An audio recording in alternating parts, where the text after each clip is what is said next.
હરેક વસ્તુ અમારે કરવી પડે છે. અંદરમાં ભૂગર્ભ ગટર સાવ ફેલ ગઈ છે આખી.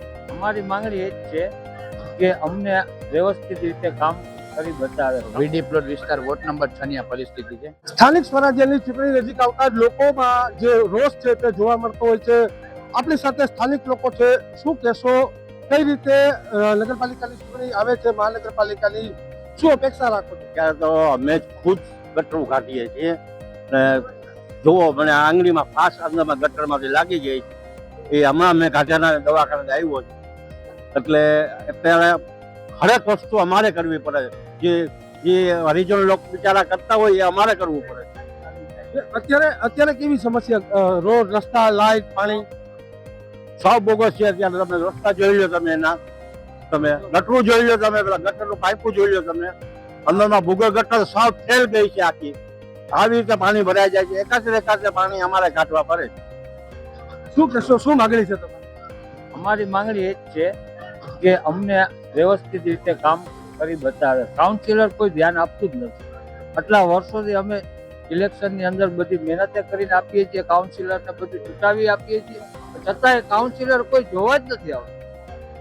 અમારી માંગણી એ જ છે કે અમને વ્યવસ્થિત ચોખ્ખાઈ અને સફાઈ કરી આપે. યુવાનો પર છે, શું કહેશો? આવનારા દિવસોમાં ચૂંટણી નજીક આવે છે, શું માગણીઓ છે? ઘણી બધી માંગણીઓ છે. આપણે બધા જાણે જ છે કે હું તમારી સાથે જ અત્યારના વિડીયો મૂકું છું.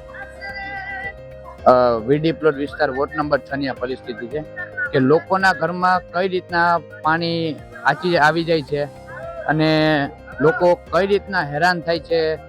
ક્યાંયથી નિકાસ પાણીનો થતો નથી. બસ કરોડો રૂપિયાનો ભ્રષ્ટાચાર જ થાય છે. નગરપાલિકામાંથી મહાનગરપાલિકા બની છે, પરંતુ જે કામ નગરપાલિકામાં થતા હતા એ ત્યાંના મહાનગરપાલિકામાં થતા નથી. લોકો તાહીમાલ થઈ ગયા છે. લોકો પરિવર્તનની તૈયારીમાં છે અને આજે ભારતીય જનતા પાર્ટીનું જે 30 વર્ષનું કુશાસન છે એને હટાવવું છે. ફરી પરિવર્તનની સરકાર લઈ આવી છે અને એ જ આપ બધા જાણો છો કે લોકોમાં કેવો રોષ જોવા મળી રહ્યો છે. એટલે લોકો આપણે માની લઈએ કે એકાદ બે વખત છેતરાઈ જાય છે, પરંતુ અલ્ટિમેટલી દૂધને પાણી થતું જ હોય છે. કોઈ પણ પોલિટિકલ પાર્ટી હોય તો એમની એક પીક હોય, એક જે ગ્રાફ જે ઉપર જતો હોય એમની એક લિમિટેશન હોય છે. આપ બધા જાણો છો, આપને તો વધુ માહિતી હશે મારા કરતા. એટલે લોકોમાં ખરેખર ભારે રોષ છે ને લોકો પરિવર્તનની તૈયારીમાં છે. એટલે જે ચૂંટણી છે એમાં લોકો પોતાનો પોતે ચોક્કસથી લોકો અત્યારે કહી રહ્યા છે, લોકોમાં આક્રોશ છે. શું કહેશો કાકા? હું તો પેલા એ કહેવા માંગુ છું, આપણા ભારત દેશમાં જઈને ઓકે. બીજા નંબરમાં એ છે કે કાઉન્સિલર કોઈ અત્યારે તો નગરપાલિકા હતી, અત્યારે મહાનગરપાલિકા કહેવાય છે. મહાનગરપાલિકા આવી ગયા પછી ને અત્યાર સુધી તો જે હાયલું બરોબર છે. પબ્લિકે પણ સેન કર્યું ને બધી રીતે હાયલું.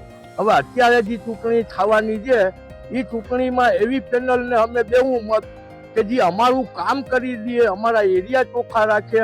ને બીજા નંબરમાં કે જે બી કાઉન્સિલર આવે ચૂંટીને એને આમ જનતા પબ્લિક ચૂંટીને સીટ ઉપર બેહાડે છે.